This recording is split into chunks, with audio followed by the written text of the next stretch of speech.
Pwede po bang malaman bakit wala po kayo dito physically dito sa bulwagang ito nang sa ganon ay kayo po'y makaharap dito sa committee hearing ng Quadcom?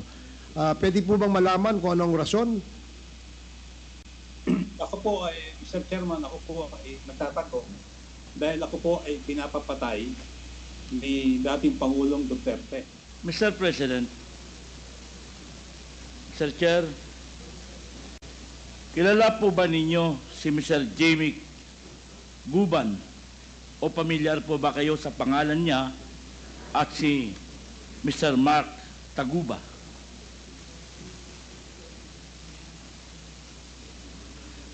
It does not ring a bell.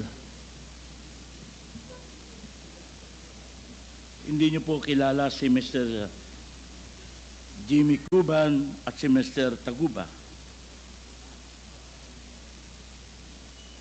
Kasi po, according to Mr. Jimmy Guban at Mr. Mark Taguba, sangkot po si Davao Congressman Honorable Pulong Duterte at si Atty. Mans Carpio na inyong manugang at si Mr. Michael Yang na inyong Presidential Economic Advisor sa nahuling 1 billion worth of shabu sa magnetic lifters sa Port of Manila at sa smuggling ng mga metal cylinders na mailamang 6.4 billion na halaga ng shabu. Ngayon po, Mr. Chair, Mr. President, may alam po ba kayo sa insidenteng ito? O nabalitaan niyo po ba ito? Wala po. But kung totoo yan nangyari, I would strongly suggest that yung anak ko at yung minention mo, that's my son-in-law, Yes po. to file a case, and I'm urging the prosecutors to do their best to file a case in court. That is the remedy. Unless patayin natin, but that is not anak ko. The best remedy is really to go public, expose them, and file the case in court, just like what they're doing now, so that they will be made answerable for their misdeeds in this planet. Thank you, Mr. Chair. Thank you, Mr. President. Ito po nga sinatanong ko po kanina ay according to Mr. Jimmy Guban and Mr. Mark Taguba. Next question po. Yung iyo is according to two persons? Ayon po kay Mr. Guban at ayon po kay Mr. Pulong Duterte, Mr. Jimmy Guban po, nandito ba si Guban? wala po siya. Mr. Jimmy Guban po is a former Customs Intelligence Officer. At si Mr. Taguba is custom broker involved sa smuggling of shabu. Si Colonel Asierto po ay nasa Zoom. Pwede po muna natin siyang tanungin, Mr. Chair.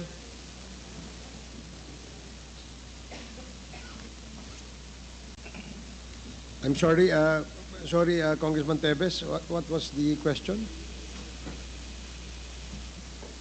Pwede po ba nating tanungin si Colonel Asierto dahil po siya ay nasa Zoom regarding po rito sa mga tinatanong ko po kanina kay former President? You can ask questions to Colonel Asierto. You have 10 minutes, Congressman Tevez.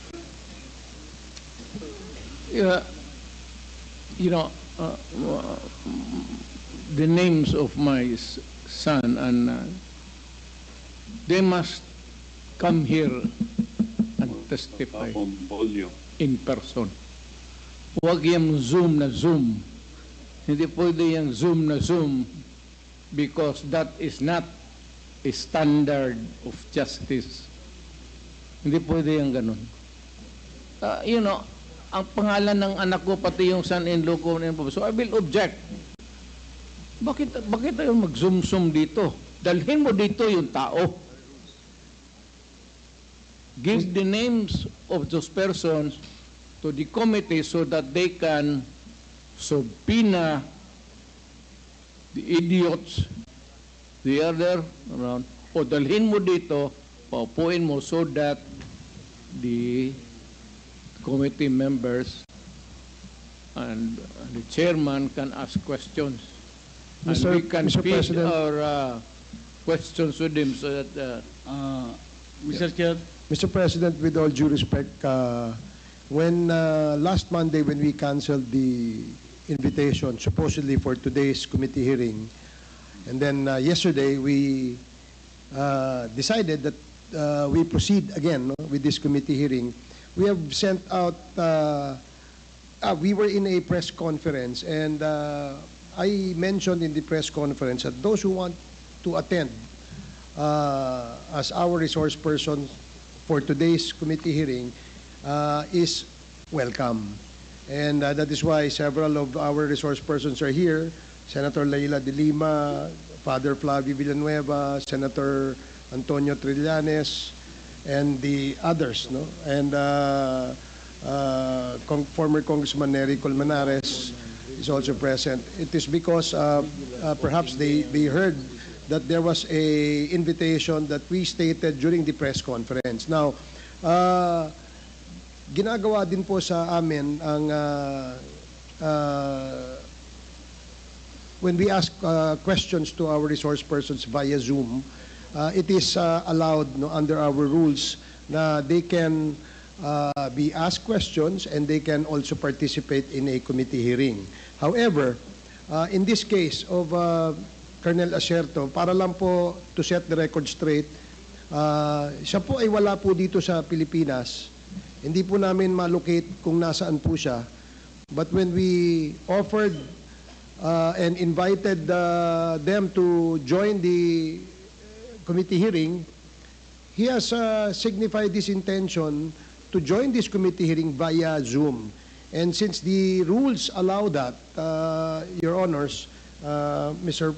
President, pinayagan po namin. Yan po ang nakasaad sa rules ng Rules of Procedure Governing Inquiries in Aid of Legislation sa 19th Congress po. Just for the information of the former President. So, kaya po siguro nandiyan dyan yung kung nagtanong po si Congressman Bong Teves kung maaari po bang tanungin si Colonel Acerto. I don't know if he's still online. If he's still online, pwede niyo po siyang tanungin. Just for the information of the former President. Thank you. Please proceed, Congressman Teves. may I ask to Colonel Acerto kung nandiyan pa?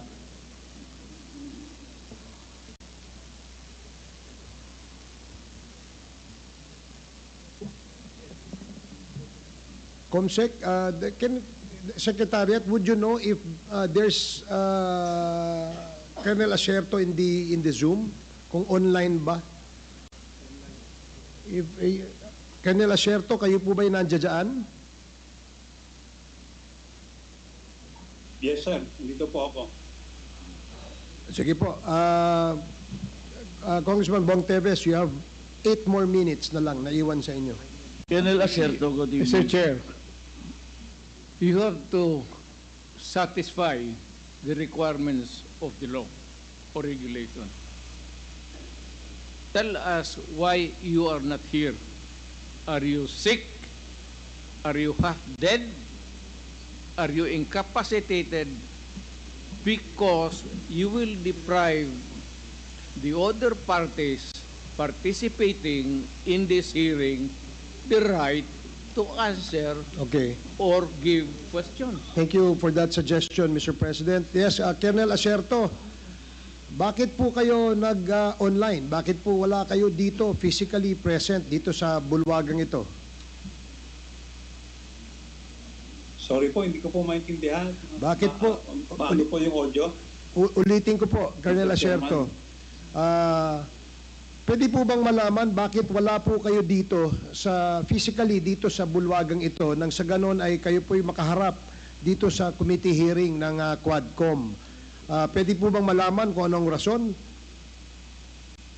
Ako po ay, Mr. Chairman, ako po ay nagtatanong dahil ako po ay pinapapatay ni dating Pangulong Duterte dahil sa ginawa kong report tungkol kay Michael Yang at Alan Lim. Eh, kung pinapatay kita, bakit buhay ka pa ngayon? Buka pala. 1 minute suspension. Mr. Chairman, 1 minute suspension. 1 minute suspension.